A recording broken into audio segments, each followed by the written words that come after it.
तो हेलो बच्चों, कैसे हो आप लोग। तो आज हम लोग क्लास 10th का फर्स्ट चैप्टर जो है रियल नंबर, उसके बारे में जानने वाले हैं। बहुत जरूरी चैप्टरों में से एक है रियल नंबर।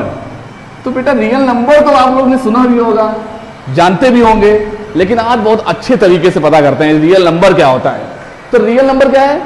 वैसे तो डेफिनेशन हम जानते हैं कि all the number represent in a number line that is called real number. सारे नंबर रियल नंबर होते हैं जिनको हम किसमें रिप्रेजेंट करते हैं? रियल नंबर को हम कहां रिप्रेजेंट करते हैं? Number line. अब बेटा नंबर लाइन क्या होती है? फॉर एग्जांपल नंबर लाइन तो आप जानते होंगे कि फॉर दिस इज द 1 2 3 -1 -2, मतलब माइनस इनफाइनाइट से प्लस इनफाइनाइट पे चलते हैं, तो this is the number line. और नंबर लाइन पे सारे नंबर रिप्रेजेंट हो जाएं तो वो हो गया रियल नंबर। बेटा क्लियर ना? अब रियल नंबर को कैसे रिप्रेजेंट करेंगे? तो बेसिकली जो रियल नंबर है वो 2 पार्ट में डिवाइड हो जाता है, जिसको हम लोग बोलते हैं एक इर्रेशनल और दूसरा हो गया बेटा रेशनल। अब रेशनल और इर्रेशनल के कॉम्बिनेशन से ही हमारा रियल नंबर तैयार हुआ है। तो रेशनल नंबर में कौन कौन आ जाते हैं? उसमें से कुछ पार्ट डिवाइड हो जाता है, जिसको हम लोग नेचुरल नंबर बोल देते हैं, सेकेंड वन का बेटा इंटीजर बोल देते हैं, और थर्ड वन हम लोग क्या बोलते हैं बताएंगे आप? नेचुरल नंबर, इंटीजर, और तीसरा क्या होता है? होल नंबर छूट रहा है तो होल नंबर बोल देते हैं। अब नेचुरल नंबर आप पहले से जानते हैं क्या होता है बेटा? 1 से लेकर इनफाइनाइट तक। इंटीजर क्या होता है? Combination of plus minus value including 0 0 1 2 -1 -2, तो बेटा ये इंटीजर हो गया। और होल नंबर और नेचुरल नंबर दोनों में क्या डिफरेंस होता है? यहां पर स्टार्टिंग कहां से होने वाली है? 1 से। यहां पर स्टार्टिंग कहां से होने वाली है? 0 से लेकर इनफाइनाइट। ये क्या हो गया? Whole number. तो this is the rational number. Rational number means जिसको हम p बाई q के फॉर्म में कन्वर्ट कर लेते हैं, वो हमारा क्या होता है? रेशनल नंबर, जिसमें हम बोलते हैं q cannot equal to 0। तो क्या p और q इंटीजर का काम नहीं करता है क्या? इंटीजर भी यूज करते हैं, लाइक दैट -2 -3 चेंजेस हुआ, माइनस माइनस कैंसिल, तो आंसर 2/3 हुआ ना। तो बात करते हैं रेशनल। रेशनल समझ में आ गया होगा। और फिर आते हैं इर्रेशनल। इर्रेशनल मतलब जिसको मैं p बाई q के फॉर्म में कन्वर्ट नहीं कर सकता हूं, वो क्या हो गया? इर्रेशनल। जो बेटा q तो कैन नॉट इक्वल टू 0 होने वाला है, जैसे एग्जांपल √2। √2 ये नॉट परफेक्ट स्क्वायर, √2 हमारा परफेक्ट स्क्वायर नहीं है, तो क्या ये रेशनल है? क्या रेशनल नहीं है, तो इसीलिए इसे क्या बोला गया? इर्रेशनल। अब इर्रेशनल को हम कैसे रिप्रेजेंट करेंगे नंबर लाइन, ये भी मैं आपको बताने वाला हूं। तो रियल नंबर कहां से आप समझ गए होंगे कि definition of real number. It is clear ना एवरीबॉडी? तो बेटा आप किस चैनल पे बात कर रहे हैं इस समय? एपेक्स। अब आपका मैथ्स टीचर आपके लिए क्या क्या लेकर आने वाला है, जरा सुनिएगा, मजा ना आए तो कुछ बोलिएगा।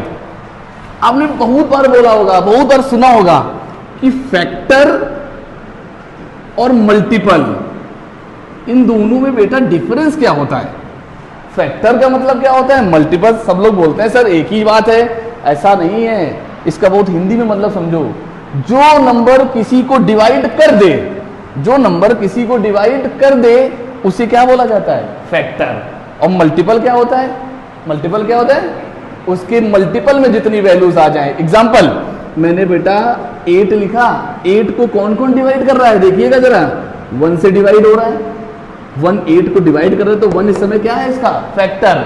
2 डिवाइड कर रहा है, 4 डिवाइड कर रहा है, 8 डिवाइड कर रहा है, तो ये 8 के लिए कौन कौन फैक्टर निकल गया है?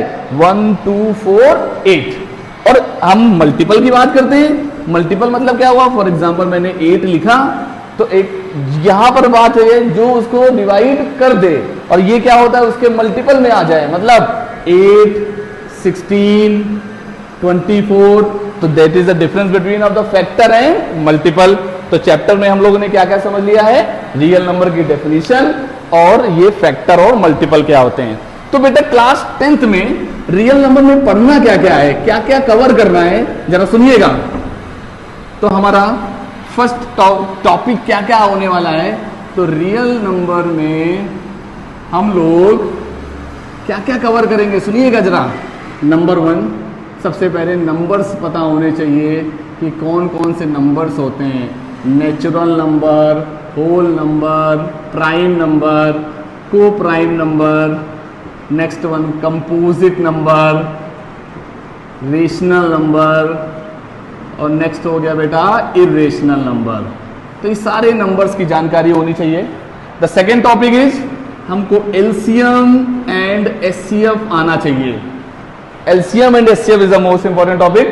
Third one, relation between of the LCM and HCF, relation between LCM and HCF. और मोस्ट इंपॉर्टेंट पॉइंट है word problem of word problem चाहिए एलसीएम और एचसीएफ की बेटा, बहुत जरूरी टॉपिक है। और सबसे इंपॉर्टेंट टॉपिक जिसको हम लोग बोलते रहते हैं PYQ, प्रीवियस ईयर क्वेश्चन, जिसको बोलते हैं इरेशनल प्रूव करना आना चाहिए, इरेशनल प्रूव करना आना चाहिए, जिसके बिना ये चैप्टर और इनकम्प्लीट है। और लास्ट टॉपिक होगा फंडामेंटल थ्योरम, फंडामेंटल थ्योरम। बेटा इतना मुझे इस चैप्टर में पढ़ना है तो क्लास 10th का पहला चैप्टर खत्म हो जाएगा। ओके।